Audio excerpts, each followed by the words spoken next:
Woo! All right, we're here. We're late.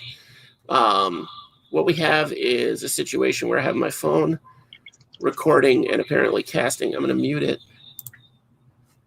There we go. Oh no, that's not right. Okay, sorry guys, we're having some technical difficulties. I think I'm muted. Okay, so if you get some weird feedback, let me know. Dan, can you hear weird feedback? Worst intro to the show ever. So we're late. We're having some technical issues. Dan's trying to get his phone on, but what you see now is my ant farm, my vivarium for my ants. And there is a snail kind of climbing. I have a mealworm set out for them. I don't know if they'll find it or not. You should be able to see some isopods running around in there, among other things. So we'll see what's up. Hopefully my phone doesn't fall in there. We are going to talk to Dan Vivas today, and he is going to talk to us about bioactive setups and vivariums. He's got some great, beautiful looking vivariums on his webpage, which we'll put a link to in the description. Our unsponsor today is Kool-Aid. Today happens to be blue raspberry because that's the best one right now. So Kool-Aid, if you're listening, we're good for money. We'll say what we want.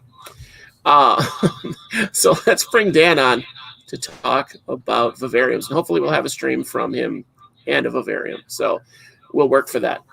All right, here he comes. Larger than life, Dan Vivas. Hey, what's going on? I should have worn my backwards hat too. Are you wearing your emergency mask for when you go into stores? Your bandana? Nah, this is just my bug bandana. Oh, all right. For what? For riding your motorcycle or something? Nah, it's just so I look, extra fly. All right. Fungus gnats are a real issue, so I totally get it. That's a good idea. I tried to get a vision of my my leafcutter ants because I gave them some steel cut oats, and they are tiny, and they're hauling around a whole oat each right now, and it's hilarious. The power of those guys is insane. So, Dan, you have been in vivariums and building vivariums with primarily plants. Is that right? Yeah. Or are you? Everything's live. The only thing that isn't alive is the hygralon and the stone. Right, which I feel like turns into live rock for a vivarium over time. Absolutely, yeah. There's a type of plant that we keep subwacertang that takes over some of our waterfall that I'm standing right in front of a lot, and I use it to put into other aquariums, and I sell it too because it grows so fast. Okay, I'll have to talk to you about that later. I just built a waterfall that needs some kind of green to it. So how long have you been doing this? How long have you been doing vivariums? Shoot, I've been doing this at least 8 years. I didn't do anything official with it until I think it was like 3.5, 4 years ago. But I've been kind of just honing my skill for about 8 years. Okay, so and then you started with the webpage? Yeah, about 3.5 years ago. Now, do you do custom builds for like businesses or anything like that, individuals? Yeah, actually, the very first custom build that we did, I traveled all the way out to Massachusetts for a professional dentist office. We did a huge, fully automated Miss King system, like huge Viv. It was a great time. And then we've done a few others since then. That's awesome. That's awesome. How long did that take you to build something like that? Shoot, I think that one I was trying to build it on the fly. It took me about 2.5 weeks. Okay. All right. Did they have the thing already set up, like the tank itself, or did you have to construct something like that? Yeah, I actually really like using exo-terras. And then I use like what could be considered filter floss or just oh, 1 second. I think I might have had figured out the camera. So all right, that'll be awesome. That'll be a way better view than what I've got. These ants don't seem to be very excited about anything. So I'm not sure if you can see. I can see that I have another view of this camera, and I'll turn it into the Viv. Maybe you could just add it onto our conversation. I hope so. What do you have it added onto? It's on a phone. Can you hit that link from StreamYard? Can you forward the link from that phone or your laptop to? To you? Yeah, because that's how it would come in. Yeah. There may be another way. I don't know how to do that though. Yeah, real quick, what's your handle on Messenger? I apologize for interrupting that. Oh, I'm at the Johannes Washington on Messenger, on Facebook Messenger. Yeah. What's the last name? Washington. It's just Washington with an R in it. Got it. And that name has the dumbest backstory of all time. So, barely worth repeating. Thank you, John Travolta. Thank you. So while we figure that out, are you having an issue with the connection, or is that just me? I don't think I have an issue with the connection. I think I was just holding it for a second. Okay. So you've been doing this for 8 years, honing your skills.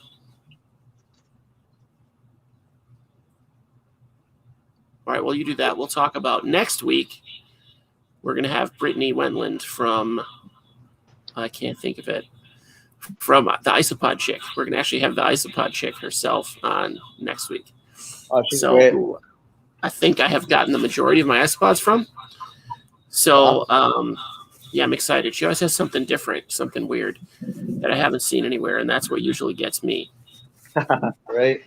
The weird stuff that, like, not necessarily expensive, but just stuff I've never seen before. Absolutely. I got a Porcellio species from her that looks a lot like, it has the same markings as a clown, as the Armadillidium clown, but it's a Porcellio body. So I don't remember the name of it, Troglodylis something. Oh, wow. That sounds great. Yeah, they're super cool. And they don't get that big, maybe as long as your thumbnail. So, bit of an echo. All right, give me just a second to check that out. Let's see if we can remove that for a minute. There's always some kind of technical issue on this stupid thing. Always. Every stinking time. Give me just a second. I'm going to turn it down. I think it's giving me feedback from my phone.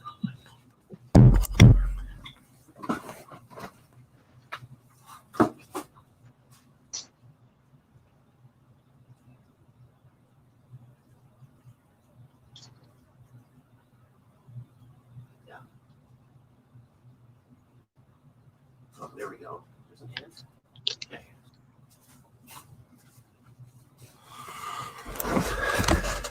Okay. Is that better? Wally, what do you think? Okay. I can still kind of hear it from over there, but all right, let's put that there. Oh, where did you go? And of course, we lost Dan. Sorry for the technical difficulties, guys. We run a super low rent show here. So if you can see on my camera right now, there is an ant that found the super worm. So he may run off to tell his friends. Yep, there he goes. So that hole in the top that you see, there he is. Welcome back. I have no idea what happened. I plugged in my headset just to try and help, and then it got disconnected. It happens constantly. Usually it's to me. So before we aired, I lost connection completely and had to come back in. But if I dip out, it's not my fault. It's my stupid internet. So just keep talking. We'll keep this going smooth a little bit from here. Absolutely. So what was the name of that species of plant you said that grows on the waterfalls and just kind of covers it? We use subwassertang. It's probably pronounced a different way. I just say subwassertang. We use a lot of mosses, but that one, since I'm growing it immersed, it grows really well because it's usually grown underwater. And this is a paludarium build, so there's half moss and half water. What have you got in there? What's running around in there? Well, so we got there we go. 2 female, 2 male pair of Ameriga chrome basilaries. Let me know if you can see that. I'll start from the left to the right. Yeah, man, that's dope. Wow. I love that fern that looks like it's growing up the front glass. That's just a mini jungle. Oh yeah, and this is like probably one of my favorite builds. It just keeps giving and giving. We have some really expensive plant cuttings in here, like Syntensi, like all the Margravias. We have a ton of Margravia growing in there. Okay. All kinds of like Amidrium zipolinium, the very common Ficus pumila, lots of Syngonium rei, Syngonium yanocardi road, or Syngonium erythrophyllum yanocardi road, all kinds of stuff. I didn't do that much research on this episode, so I don't know what you're talking about, but I'm going to contact you about getting tips and tricks on when I build my Viv. So I have something really major planned, but it's going to take me a while. So just for the stuff, just for the, oh, wow. See, I kind of like that one too. It almost looks minimalist compared to the other one. The other one's like a jungle. Yeah, absolutely. I actually did try to be a little minimal with that one. That one has a pair of Ufaga Vicente greens. Okay. And I didn't do a background on that. That only has some like really large cork pieces in the back, and all the plants are growing up that, and it has like a large driftwood piece where all the bromeliads are on there. I just felt like that's how it should be. That's awesome. That is awesome. What's the one that you last showed us? Like it looks like it's kind of new. There's only a couple little trims in there. The one, if you go, I don't know how it works on your camera. To me, it was left to right. So I think it's the one on the right, the last little exo-terra that you showed us.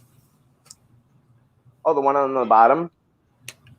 Yeah, you had the 3 on the bottom. There was the one that I thought was minimalist, and then the one in the middle looked almost empty. It just looked like cork. There you go, that one right there. Is that one just starting out? No, the one to the right of it, I think. Yeah. That one, I took out a bunch of stuff on it because I'm about to redo it pretty soon.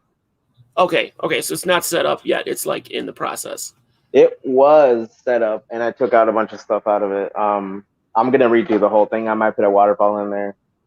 Nice. Yeah, I took out all kinds of stuff. I started working with Sculptcrete as a medium for the waterfalls. I would do it differently next time, but this time it worked out really well. I have a 3-tier waterfall in that vivarium with the ants, and you can't see it here. Oh, they definitely found that superworm. Awesome. But it's concrete that molds like clay. Like you add water to it to your preference, and then it just molds like clay, and you set it up. So I would have definitely used like some kind of probably like aluminum foil or something in there as a base. I didn't do that. I just hand sculpted everything like an idiot, but it worked out. And it's still drillable. You can kind of sculpt on it with a Dremel tool and do things that you want to it. I sealed it this time because I was nervous, because I used Sculpey clay for a waterfall, and I thought I had sealed it, and it basically dissolved. It almost literally dissolved. Yeah, it sucked. It took 3 days, so I thought I was set, so I put everything else in there, and then I came home one day, and the waterfall was just like floppy pancakes. It's bad news. What do you use to make your waterfalls? Do you just build them out of like the rock and the pond liner that I've seen? So I use a combination of expanding foam and probably like 80% live rock. I use silicone to hold the rocks in place after I shape them into like a more natural kind of totem or a layer. And then once those are in place, I surround it a little bit, not a lot, with some of the black pond and stone expanding foam. And then I use like a little itty bitty bit to like shape where the spout, like so the outflow of the water is at, and it's covered a little bit. And then I painted that with dry lock and concrete paint, so it looks just like the rock that the waterfall is actually made of. Can you see these now on the screen? Can you see the comments? Yeah. Live rock. I mean like not fake rock. So not like carved out of like styrofoam or anything like that. Usually these pieces I've already had in like a plastic bin, growing with like springtails and like moss and or subwastering in this case, because I have this really awesome shop, like literally just a few blocks, which is a blessing, where I get most of my rock and driftwood from, so I don't have to pay shipping and things like that for really heavy stuff. Like that would be Oh, crazy. that helps. That totally helps. I'd like farm stuff out from like the wild. I go to honestly, it's a cemetery by me that I go to collect stuff. So, and then just bake everything. He froze again. There we go.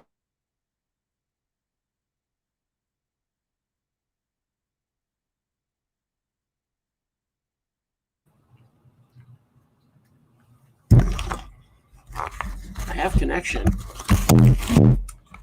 Who knows? All right. I'm still here. Hey, Dan.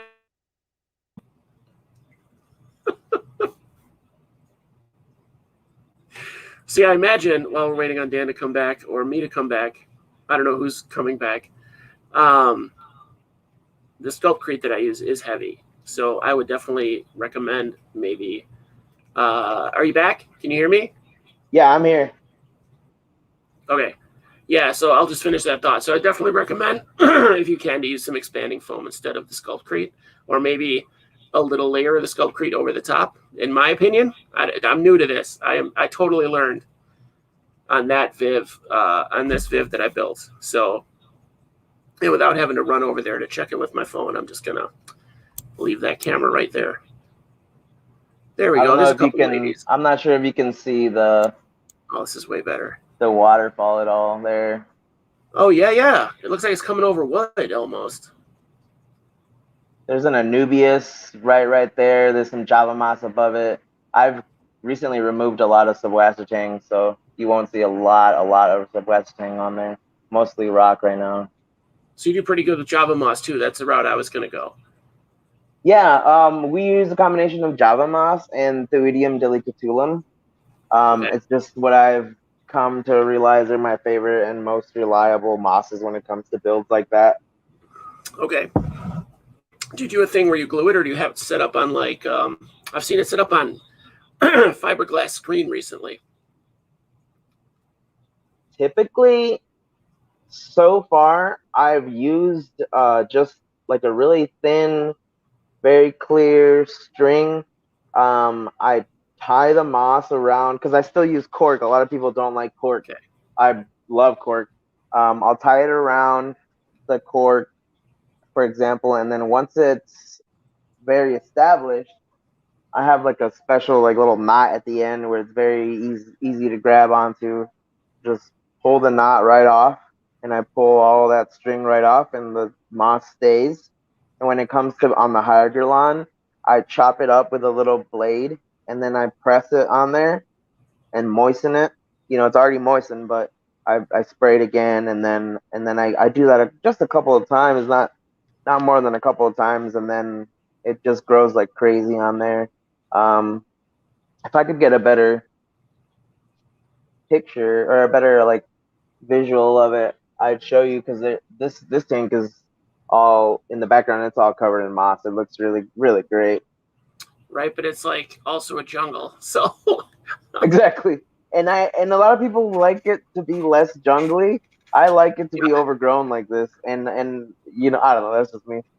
I like those. I had a planted aquarium. I was more of an aquarist before all of this. So, and I'd like to get kind of back into that. Like you were talking about paludariums. That's kind of my jam. I don't have any yet, but that's my goal. And I really like that look where it's just like, you kind of have to look to see things. I had a 55 setup that was heavily planted, and you had to look. I don't think I ever saw all of my fish at once. Like you'd see one kind of come into view and another one would leave, and it was awesome.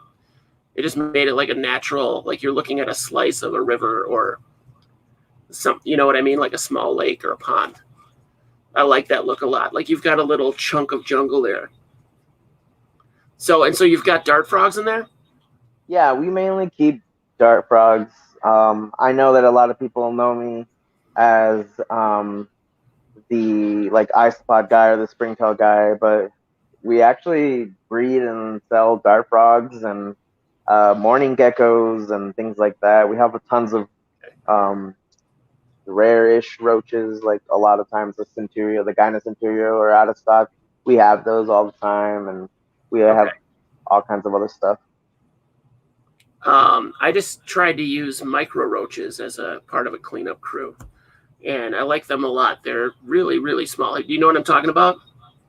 What species? I don't know what species. I'm not that guy yet. So I've been doing Bioactive for like I a would year. never use roaches because like I have all my roaches contained, and I'm always like, no roach escapees here. These guys are tiny. They're about the size of a big fruit fly. The larger, I don't know which one's the larger, melanogaster or whatever, the larger fruit fly. They're about that big, full grown. So I have them in with the ants now because the ants will hunt them. The ant colony that's on screen, the ants will actually hunt them when they find them, but they hardly ever catch them. So they are going to town on that superworm right now. But that tank has springtails, 4 species of isopod, millipedes, just the ones from my garden. What else? The micro roaches, the carpenter ants. These are Camponotus discolor. So there's some Latin. I got some Latin for you. There you go. And what else is in there? There's something else in there I can't think of, but like semi-aquatic. But it's all there to kind of serve a purpose. Like I wanted a little slice of woodland in there. And it's got to grow. I still need to plant some stuff and have it grow. But I just love the idea of vivariums. So now who or what kind of inspired you to get into this, building vivariums and getting into bioactivity in the extreme sense that you're in it? Honestly, I have to say getting into the dart frog hobby and just everyone who was building tanks and everyone who was showing all their tanks, off and all the amazing frogs that you could have, it got me into that. So there's not like one person that I can like attest to say like, okay, this is the reason why. But honestly, just the hobby in general got me into it, and just wanting to replicate nature, not just creating something that's good enough husbandry wise. I want to be able to like enjoy it. Like when people come over to our house, it's a eye catcher. It's a point of conversations, starting and things like that. And I mean, sometimes I'll wake up in the morning, have coffee right here, and I'll sit right in front of this tank that I'm at, or in the evening, or the kids. I have kids, and I teach them a lot about nature and animals for the same reason. So I have a friend in Lamont that I go visit once in a while, and he breeds coral in his basement. He set up a tank that's like, I think it's 8 feet long by 3 feet wide, and it's only about 2 feet deep. And he's got a huge, like 55-gallon drum thing that fills with water, and then it lets it sluice out like a wave.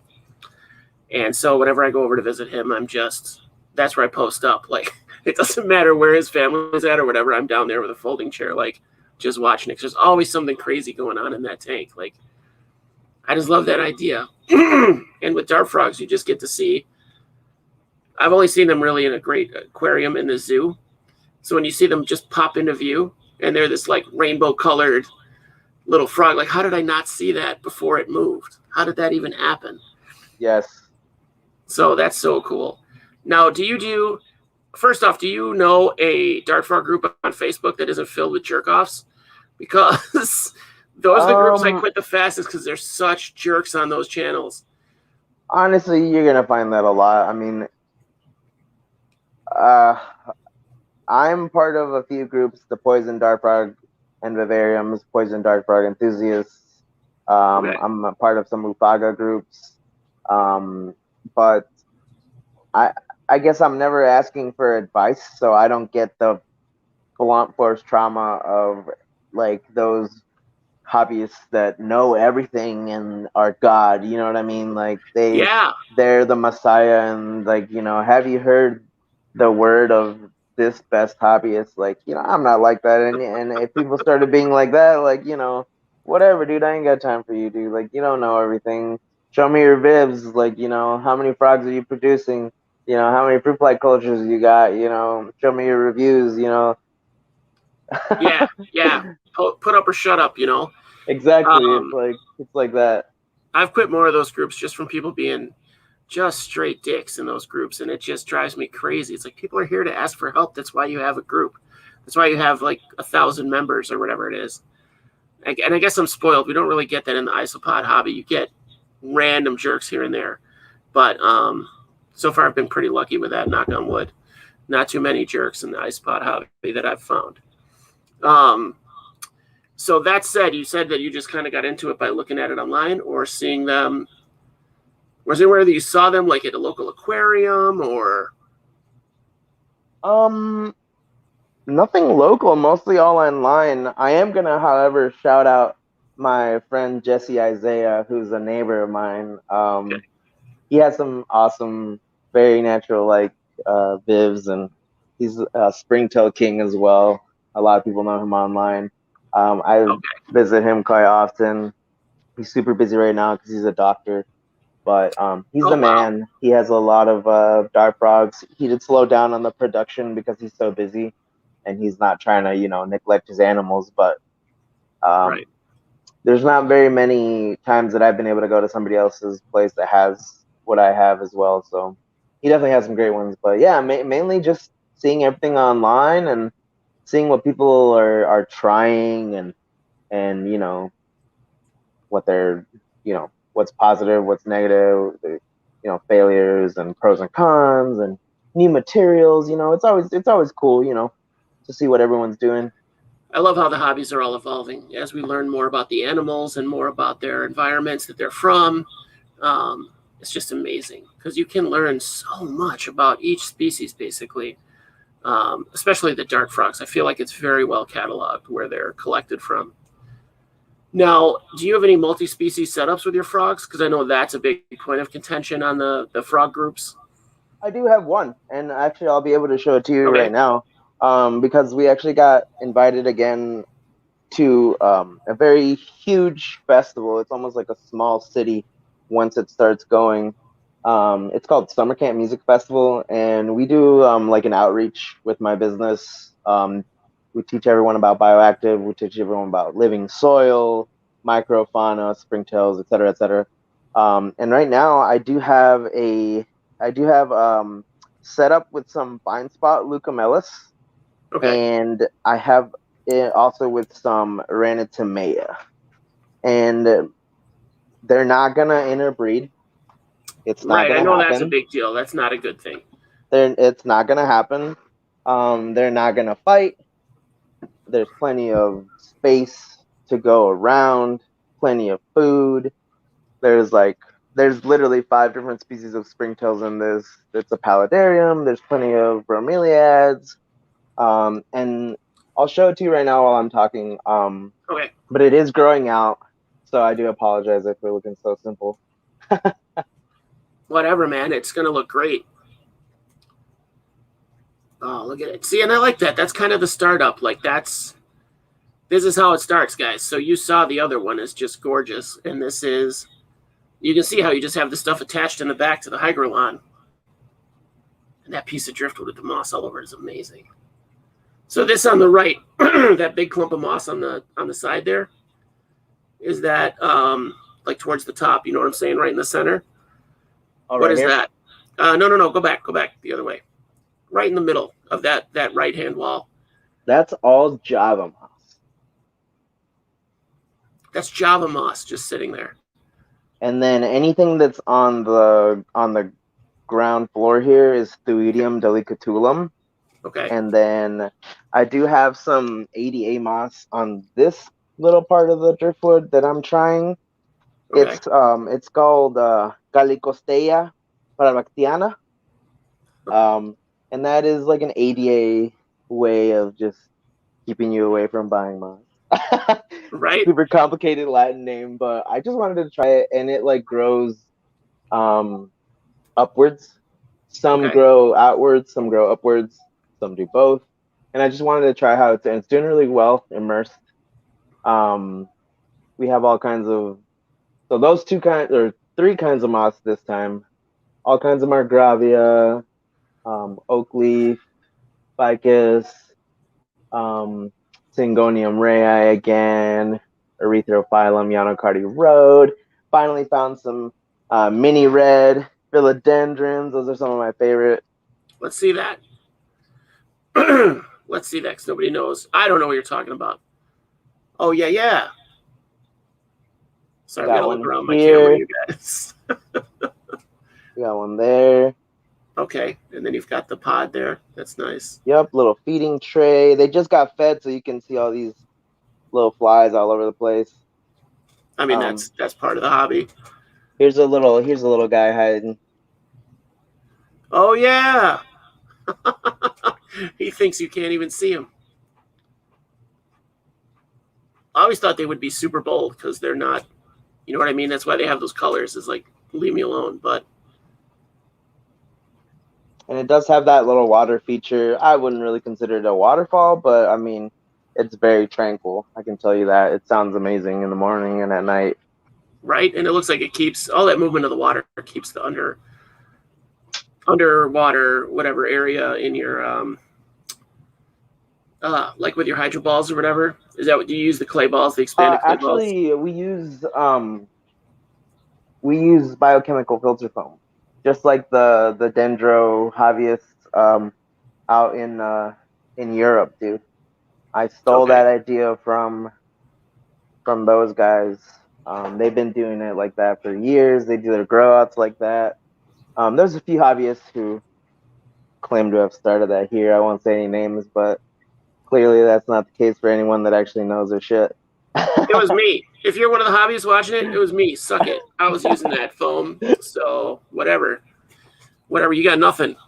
I stopped using it and then you started. That's how it works. Exactly. Mic drop. That was like a super 3D mic drop. All right.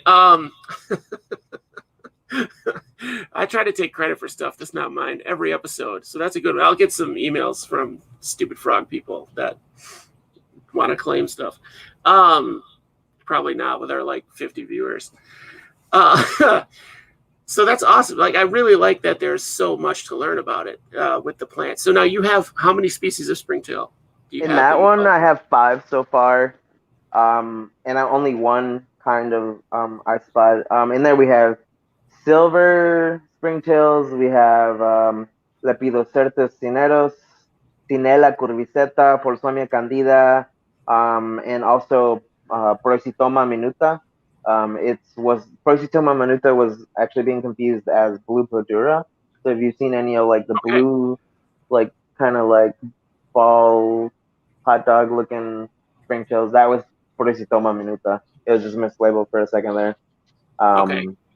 But we have those in there. They're doing great.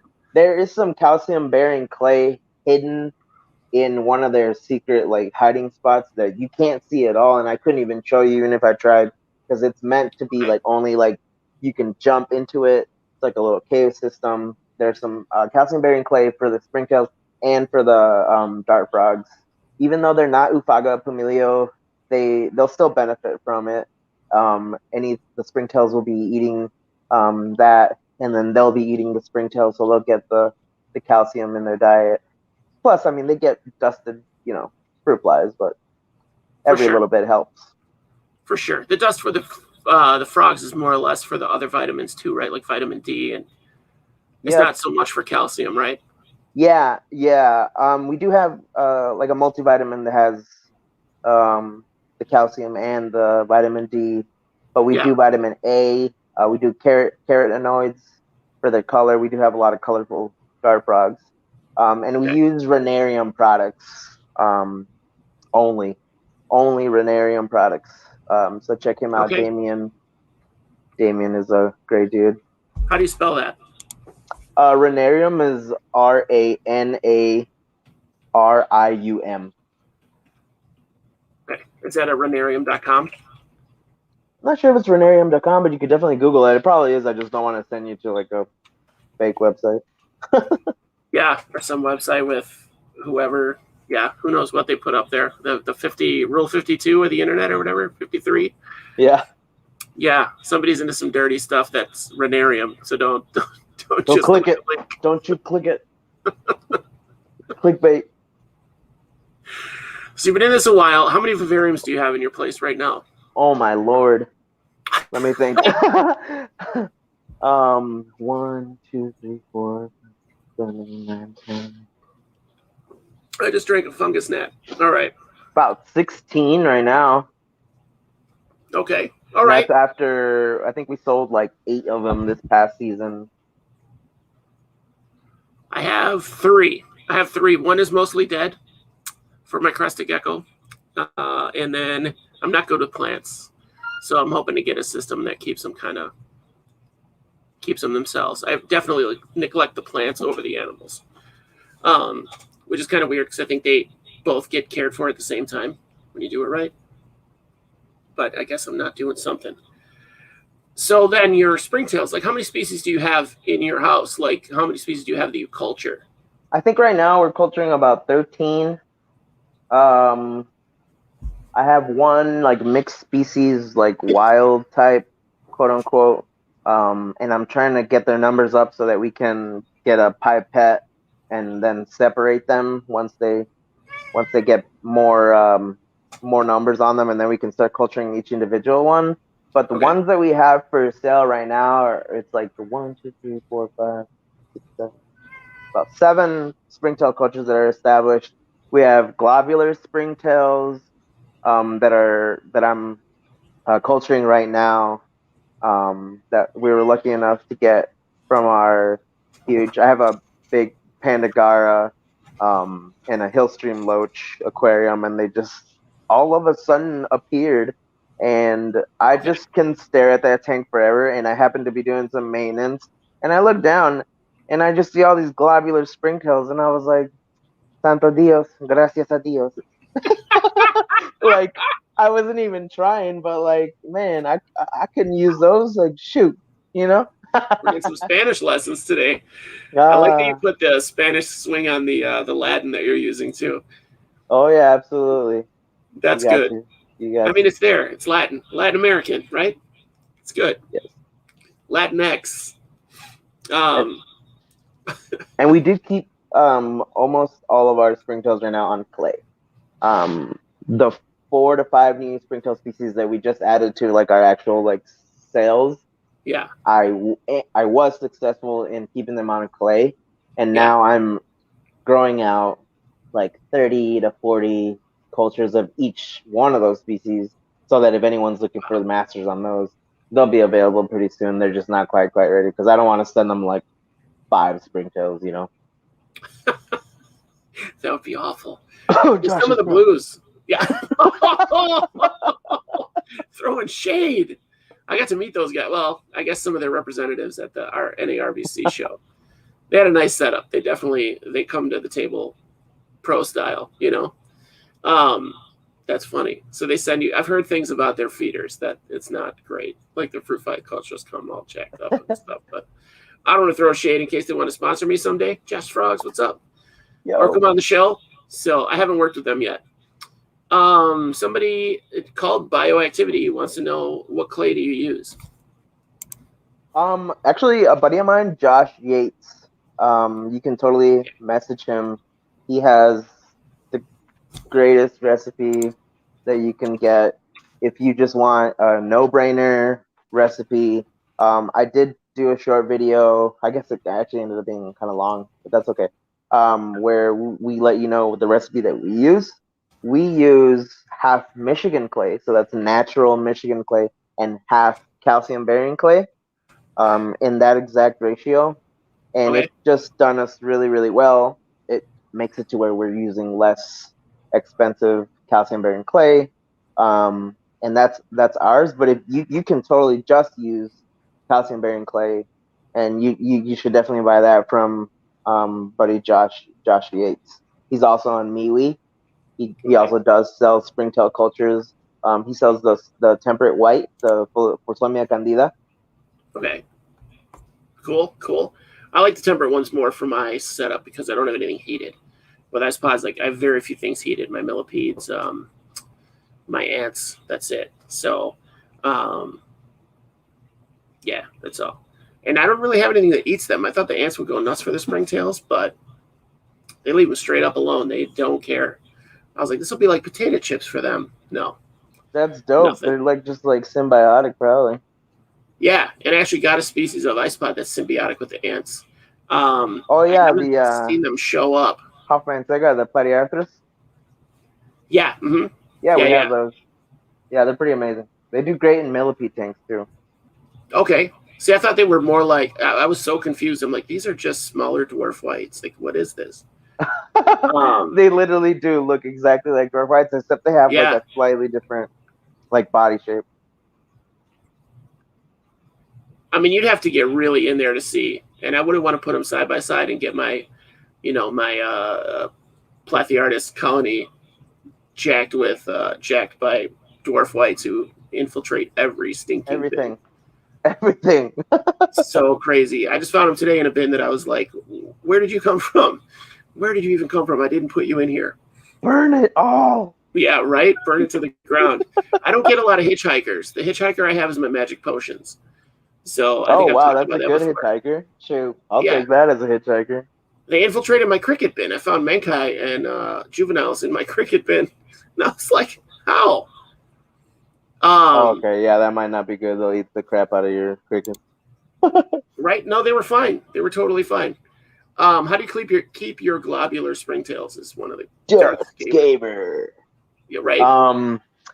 So right now, you will need if you wanted to actually like produce some and then separate them out, which is in my opinion would be the smart thing to do instead of like starting small and then going bigger. Start bigger and then go small to separate. Get a pipette, like a little pipette. Set up like a 10-gallon aquarium. No filtration unless you want to. If you can get like a really small sponge filter, do that. But nothing crazy. Get some floating frog bit or water lettuce. We use water lettuce. Let the algae grow in there. So maybe like because our subwassertang and our Java moss is in there, to kind of like a grow out. That's what's getting the algae growing in there. So they're feeding off of that, the biofilm and the algae that's being produced by that, and then they're living on top of the floaters. They don't swim; they float and they walk. And now I will warn you though. Holy crap, these guys are jumpers. Don't breathe on them. Wear a mask or like, go like this, like hello, and then do that if you're gonna go up close to take a picture. They'll take off so fast. We have a sump sort of in the back of our Panagara set up, and so every time that I refill the water or the water goes into the aquarium, I get like this huge influx of globulars that are just producing and producing and producing in the back on that little sponge mat as well. So it's a combination of that, but it's super simple. I hope I didn't make that sound complicated. Super, super simple. Floaters, algae, biofilm, which will happen if you just have that 10-gallon tank set up and then you add those globulars, That's awesome. They'll just go. They'll just be there. And then the reason I was saying the pipette, then you can get 8-ounce, replicate what you have in the 10-gallon in an 8-ounce, fill it like a quarter, not really halfway, otherwise it's going to jump too high. Quarter of the way with water, put a couple floaters in there, a couple pieces of Java moss or some wassertang, then grab a pipette, get them from your aquarium, put them in your 8-ounce cup, close the cup, let them do their thing. Bada bing, bada boom. That's awesome. Yeah, I know the springtails they're overwhelming all of my bins. So these are just generic temperate ones, nothing crazy. But I know we've got some people and some viewers that really want to know how to get the weird ones because there's so many species. And if you guys have an interest in springtails, which a lot of people just want to keep springtails or just want to keep isopods, check out the Springtails Facebook group. It's really cool. Our picture of the tropical pinks or the Cinella Coruceta is the headline picture for the Springtails group. So if you see one with the tropical pinks, that's the group that I'm talking about. Okay. And that's your photo of them? Yeah, the tropical pics. Come on, buddy. You got to go. All right. My cat's my co-star all the time. That's hilarious. My cat was just like, love me, right at the same time. He comes up. They'll come up, and now he'll go. Since I kicked him out, he'll go take a dump right here in the litter box. You'll see me every episode about 9:15, and that's why. He loves to make some of his own bioactivity. So, so you're talking about live soil. Let's get into that a little bit while we're here. So we've got a little bit of time left. So, or living soil, is that what you called it? Yeah, living soil, absolutely. It's a very prevalent thing in gardening, like organic gardening. Anyone that's growing like marijuana, we don't, but It's legal now. Right, totally fine. But I just don't have the time for it, dude. Like I barely have time to do what I want to do. But for example, like we partnered up with this company locally here. Shout out Country Roots. That we hooked them up with our microfauna. We taught them about all that. They have an awesome living soil recipe. They have an indoor recipe. They have an outdoor recipe. I was just at this festival this weekend, and they were bending there, so it was really good to see them. But so what makes like living soil is the components. You know, it's not just dirt. It's rich. It smells like delicious earth. It has active mycorrhizae in it. So, you know, these like mushrooms are like white kind of film growing in and interweaving through the soil. You know, it's great nutrient density for plants. It's going to help your microfauna. So, like, for example, I'll just quickly run through like a recipe of like our ice. So we have like powdered leaf litter, powdered cuttlebone, cut up sphagnum moss, like the New Zealand sphagnum moss, cocoa coir, peat moss, a natural like soil from outside that's been baked. Then we add azomite, bat guano. What else do we add to it? Active mycorrhizae. Probably leaving out something because I don't have the list with me. I just make it in bigger batches, and then we every now and then we'll all of a sudden have soil on our website, and then boom, I'm not even kidding, within a day or two, either some local buys it or somebody on the website has already bought all the soil that we have, which makes it easier to ship, but whatever. But that's basically the gist of it. And for example, at that festival that I'm going to in August, Summer Camp Music Festival, that's what my like little area or sector was going to be about, is living soil and organic composting. So we're actually going to teach people how you can do vermicomposting at home and bladder composting for those that are want to do something advanced. Bladder composting meaning with roaches. There's this very special, beautiful species of roach called Eublabrus species ivory. They will take some food and take it straight underground, turn it into soil so fast. And also it's super cool because they're UV reactive, so they look really awesome when they're doing their thing if you got black light on them. That's super cool. And then to have them, that would be a neat thing to see in one of those little setups. I'm always looking at new little dumb setups to see the creatures do their business. Like they have a worm thing where you put food in there and you can see the worms break it down. Like basically it's an old school ant farm. And I think those setups are just to be able to actually see it. It'd be cool to see these little roaches do their business. Yeah, we're gonna have either a 10-gallon, or if I can find a cheap acrylic 15-20 gallon setup with 1/3 of it divided almost all the way to the bottom, and then I'll have like a 1-inch, 2-inch sliver at the bottom open. On the 1/3 part, it'll be food waste, and then on the other 2/3 part, it's gonna be the Country Roots outdoor blend of soil, and they'll have either the vermicompost, and then or the other bin is going to have the bladdy compost, which will have the Eublabrus species ivory in them. So then you can actively watch them take all the food from this side, turn it into the living soil or like enriched, soil with the frass on the other side. Like actively, they're gonna be mulching it and churning it, and you can watch it disappear from one side to the next. It's gonna be really, really cool. It's gonna be very interactive. I love interacting with people, teaching people, answering the questions, et cetera, et cetera. So that's kind of what I'm hoping for, and it'll be a thing where you can view it from all sides, no matter where you're standing. That's awesome. Like, I like that idea. I didn't know we were going to get into that. That's so cool. So you're talking bioactivity on every level, like from the bottom up, actually. So, like, where do you get the micro? What do you call it? Micro vermicelli? The mycorrhizae is actually very easily found in small packets or large tubs at any hydroponic or advanced grow store or gardening supply store. And it's very cheap. You just add it, you sprinkle it into your soil, and you're already on your way to some nice like fungus growth, but the good kind, Yeah. I've got some of that where you're talking about, like the white. It almost looks like veins along the side of the tanks.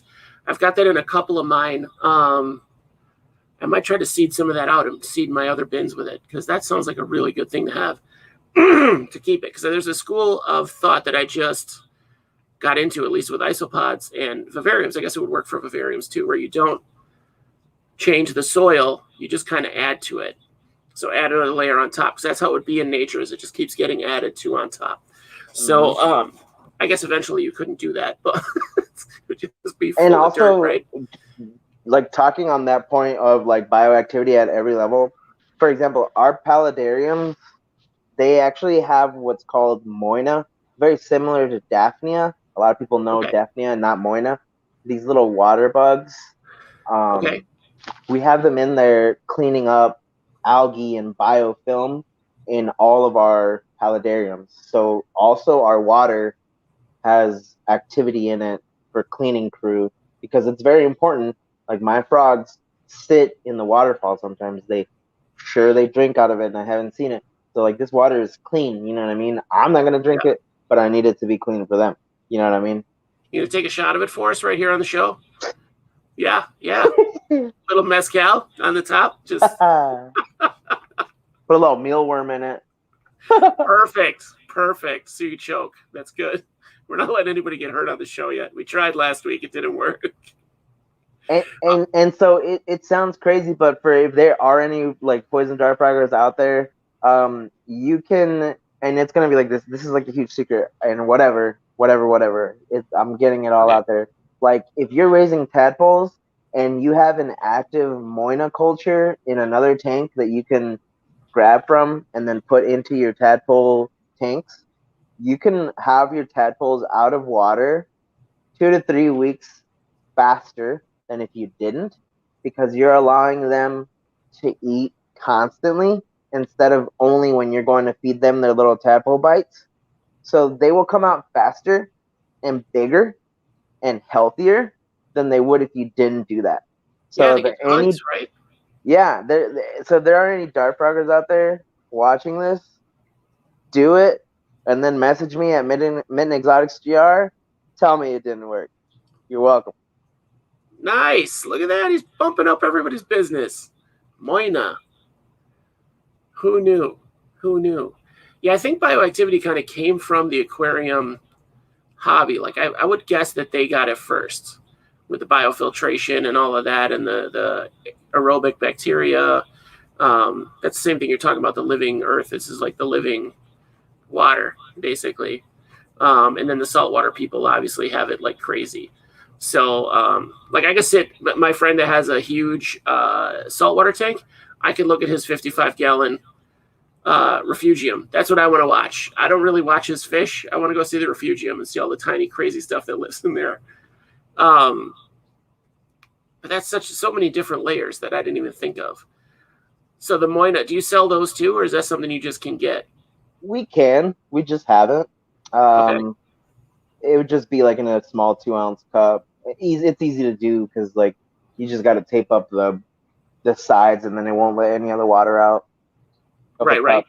And right now is prime time for shipping things like that. It's not too hot. Yeah. But if it does get hot, we don't ship. We do ship a lot in the winter. Um, Surprisingly, we're busier in the winter than we are now because so many people stop shipping, and we don't. I used to live in Minnesota. I'm a Michigander now. Like, this cold doesn't scare us. You know what I'm saying? We'll figure it out. I feel like cold shipping is safer than hot shipping. Like I'd rather my stuff get cold and revive it than have it cook. Like I think if it's packed enough, you're not gonna, unless it really gets stuck somewhere, it's not gonna freeze. Right. So that's fantastic. So your shop, what is your website again? Because I didn't get the link. It's www.mitten, MITTEN, exotics, GR for Grand Rapids, Michigan.com. So mittenexoticsgr.com. I'm gonna come visit you. Yeah, come Definitely on too out, hot in dude. Arizona. Make some taquitos, Oh, barbacoa. yeah, we go to Grand Rapids for that art prize when it happens. We haven't been in a couple Oh, wow, years. no way. Yeah, we were out there That's every really week for cool. like 10 years, or every year for like 10 years. You got to Super get to Two popular Beards here. Deli. You got to get over to Two Beards Deli if you haven't done it yet. Oh, we do. Dude, when we go up there, I eat there every day. That's no joke. My wife doesn't even ask what we want for lunch. It's every day. I mean, there's so many options. Why not? Right? We're lucky. We're actually lucky enough that I'm not even joking. Like 2 blocks up the road, they have a sister restaurant called Cherry Deli. It's the same Okay. owners, and the sandwiches are just as dank. I mean, That's awesome. That's awesome. So anybody, if you're out there and you're in Grand Rapids, hit up Two Beards Deli. You won't be disappointed. I promise. I promise. after you come visit Mint Exotics GR. Yeah, hit them too. Do you have a storefront, or is it just you at your house? No, it's just in my house. I do everything Okay. online. Like 95%. We barely ever get any local sales, but we do. We do if anyone wants it. Yeah, we have some people that I know that have actual storefront, and it's kind of like, well, all right, that's I cool. want to, but I want to do it for Vivariums, and as soon as I can, I will, because there's a market for it, and also I'm stepping my game up every single time that I make a custom div, and they're becoming more and more beautiful each time, and that's my dream, is to have a storefront full of divs. Everything has a price tag on it.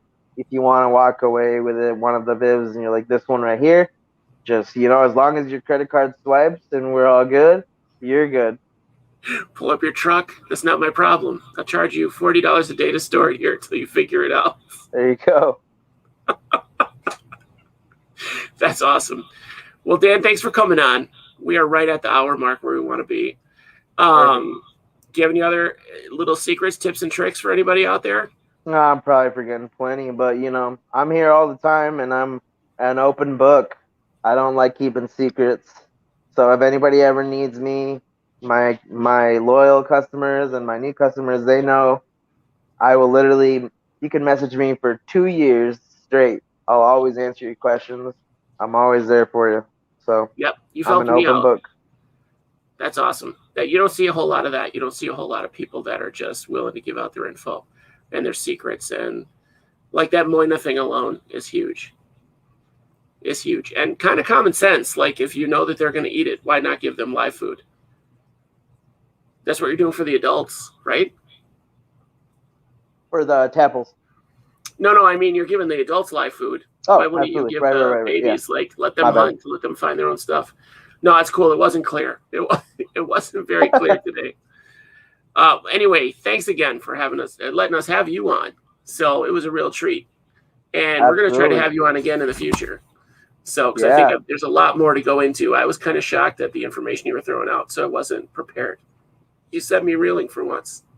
We will gladly take the invitation, and we're here anytime, and I really appreciate it. Like I said, hit us up anytime. Anybody watching this, or you as well, anytime, we're here. Awesome, man. I definitely will. We talk to each other kind of all the time, so I'll be in touch for sure, because I'm going to have some insights. I'm going to need some insights for that Viv that I'm planning. So it's 4 foot wide by 5 foot tall by 3 foot deep. So Nice. yeah, I'll need some tips. So all right, man. We'll talk to you later. All right. All right, you guys. See ya. Have a good night. All right. Thanks, Dan. That was Dan Vivas. What a good guy. Oh my gosh. I hope you guys all picked up something from that, because holy cow, there was some information. I've got to watch this again and take notes. So, and we've also got some really good shout outs to some other businesses. So check all these places out. Check out Dan. His stuff's amazing. His knowledge is amazing. Other than that, I don't have a whole lot. Click like, click subscribe, share with your friends, make a comment something. We love talking to people. Love everybody who tuned in today. So for real, everybody who tunes in on the regular, bless your heart. We had a lot of our good friends and past interviews on tonight. So we will see you again. Let's check in on the ants before we go. Oh, they must have had enough, because they are not even interested in this superworm now. That little blue soda cap is honey. It's just raw honey, and they don't seem to care about that right now either.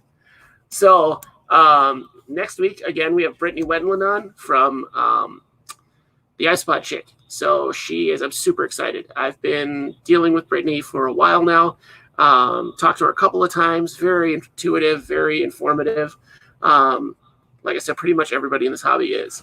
So I'm really excited to have her on to talk about some crazy isopods that aren't necessarily expensive, just cool multi-purpose isopods that you can get that really nobody else has for pretty low price. Like, they're really interesting species.